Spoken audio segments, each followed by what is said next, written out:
একদা মহামতি সম্রাট আকবর তার সভাসদ বীরবলকে প্রশ্ন করলেন, বলতো অবিদ্যা কি? বীরবল উত্তর দিলেন, জাহাপানা, এই প্রশ্নের উত্তর দেওয়ার জন্য আমাকে 4 দিনের মতো ছুটি দিতে হবে। ফিরে এসে আপনার প্রশ্নের উত্তর দেব। রাজা রাজি হয়ে তাকে 4 দিনের মতো ছুটি দিয়ে দিলেন। বীরবল ছুটি নিয়ে সরাসরি এক মুচির কাছে গিয়ে বললেন, ভাই, আমাকে এক জোড়া জুতো বানিয়ে দাও তো। মুচি বলল, ঠিক আছে হুজুর, মাপটা দিন। বীরবল বললেন, ওসব মাপটাপ ছাড়ো, 1 হাত লম্বা আর 1 বিঘা চওড়া জুতো বানাও তুমি, আর ওতে কিছু হিরে জহরত জুড়ে দাও, সোনা আর রূপোর সুতো দিয়ে সেলাই করো। টাকার চিন্তা করো না, যা দাম হবে তাই পাবে, দরদাম করবো না। মুচি বলল, ঠিক আছে, কিছু টাকা আগাম দিন, আর 3 দিন বাদে আপনি জুতো জোড়া নিয়ে যাবেন। বীরবল মুচির কথা মতো কিছু টাকা অ্যাডভান্স দিয়ে সেখান থেকে বিদায় নিলেন।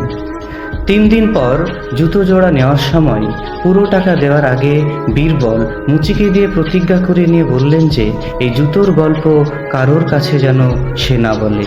তারপর বীরবল 1 পাটি জুতো নিজের কাছে রেখে অন্য পাটিটা একটি প্রার্থনালয়ের সামনে ফেলে রেখে চলে এলেন। ভোরবেলায় প্রার্থনালয়ের তত্ত্বাবধায়ক এসে ওই 1 পাটি জুতো আবিষ্কার করলেন। তত্ত্বাবধায়ক চিন্তা করলেন, এত বড় জুতো কখনো মানুষের পায়ের হতে পারে না, আর হিরে জহরত লাগানো দেখে মনে হচ্ছে নিশ্চয় রাত্রে এই প্রার্থনালয়ে সৃষ্টিকর্তা এসেছিলেন এবং বাইরে তার চিহ্নস্বরূপ এই 1 পাটি জুতো ফেলে গেছেন।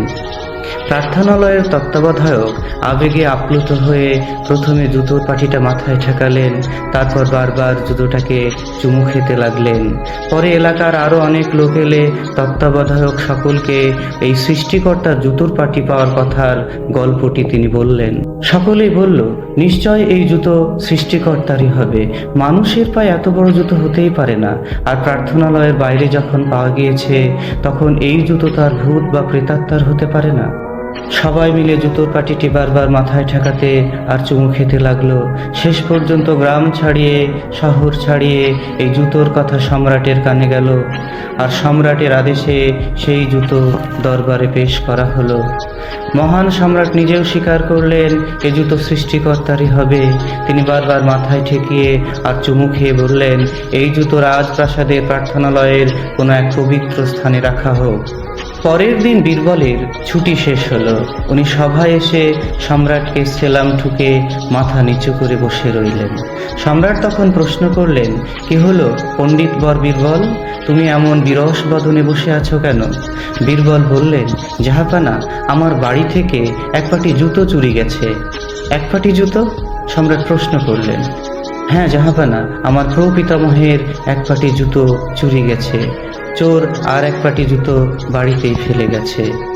ওই 1 পাটি জুতো কি তোমার কাছে আছে? সম্রাট প্রশ্ন করলেন।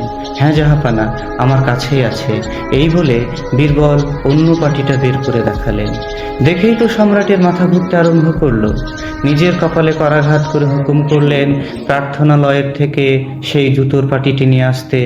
জুতোটি নিয়ে আসার পর তিনি বললেন, আমরা তো এটাকে সৃষ্টিকর্তার জুতো মনে করে কতবার মাথা ঠেকিয়ে চুমু খেয়ে চেটে চেটে চকচকে করে তুলেছি। কথাটি শুনে বীরবল তখন মিটিমিটি হাসছেন। সম্রাট তার হাসির কারণ জানতে চাইলেন। বীরবল তখন বললেন, জাহাপানা, এটা আমার প্রপিতামহের জুতো নয়। আপনার প্রশ্নের উত্তর দেওয়ার জন্যই এই ছোট্ট কারসাজিটা আমাকে করতে হয়েছে। সম্রাট বললেন, ওহে বীরবল, তোমার কথা তো আমি কিছুই বুঝতে পারছি না। বীরবল তখন তার জুতো বানানোর কথা এবং 2টি জুতোর মধ্যে একটি জুতো প্রার্থনালয়ের সামনে ফেলে রাখার পুরো কাহিনীটা সম্রাটকে খুলে বললেন। সম্রাটের আর বুঝতে বাকি রইল না যে বিচক্ষণ বীরবল তাদের সবাইকে বোকা বানিয়েছে। বীরবল বললেন, জাহাপানা, একেই বলে অবিদ্যা। কিছু মানুষ আগে পিছে না ভেবে ভুল জিনিসকে ঠিক বলে চালিয়ে দেওয়ার চেষ্টা করে, আর অন্যরাও সেটাকে ঠিক বলে মেনে নেয়। আগামীতে এই ঘটনা আরও প্রকট রূপ ধারণ করবে। সমগ্র ভারতবর্ষে একদিন এমনি অবিদ্যায় ছেয়ে যাবে। অনেক মানুষের বুদ্ধি লোপ হবে, তারা ধূর্ত মানুষকে ভগবান জ্ঞান করবে এবং দেবতার আসনে বসিয়ে পুজো করবে।